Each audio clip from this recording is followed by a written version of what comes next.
Welcome back, welcome back. Ow. I tripped over the camera. Hold on. Whoop. Technical difficulties. Okay, now, still kind of crooked, but that's okay. Welcome back to Algebra II, Chapter 10, Section 3. In this book, we are talking about circles. And we're going to talk about circles twice. Because first we're going to do simple circles, where the center of the circle is at 0, 0, the origin, where the x and y axes cross. And then later we're going to talk about if it's not at the center, but I'm going to give you a little preview of it. Okay, so this is a circle. It is made of the set of points that are all the same distance from the center.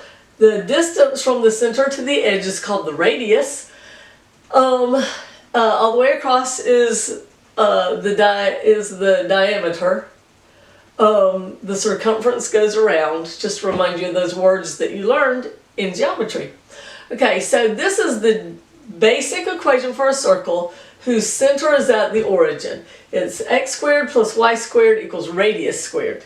If it's not at the origin, then there'll be something with the x and y, and the center is h and k, so it has a shift, a horizontal and vertical shift. And the center, notice, is the opposite sign of both of these.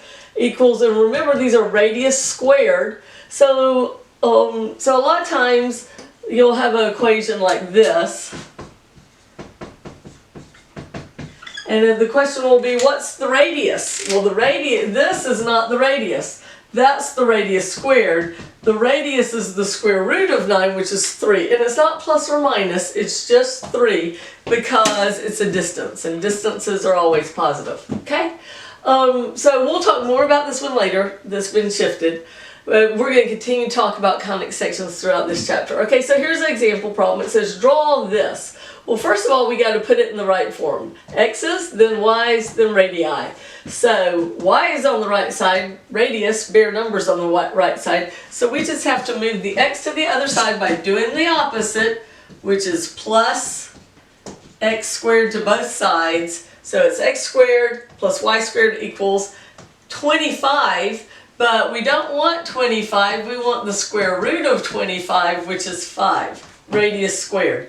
So now we know that the radius is 5, and if we were going to graph this, we'd start at the origin, and at 5, 5, negative 5, and negative 5, we'd put dots, and then we would draw it real careful. Now, I'm terrible at it. I have to use the tool, the compass, and I've got one like this for drawing them on the board, but I'm not even good with it.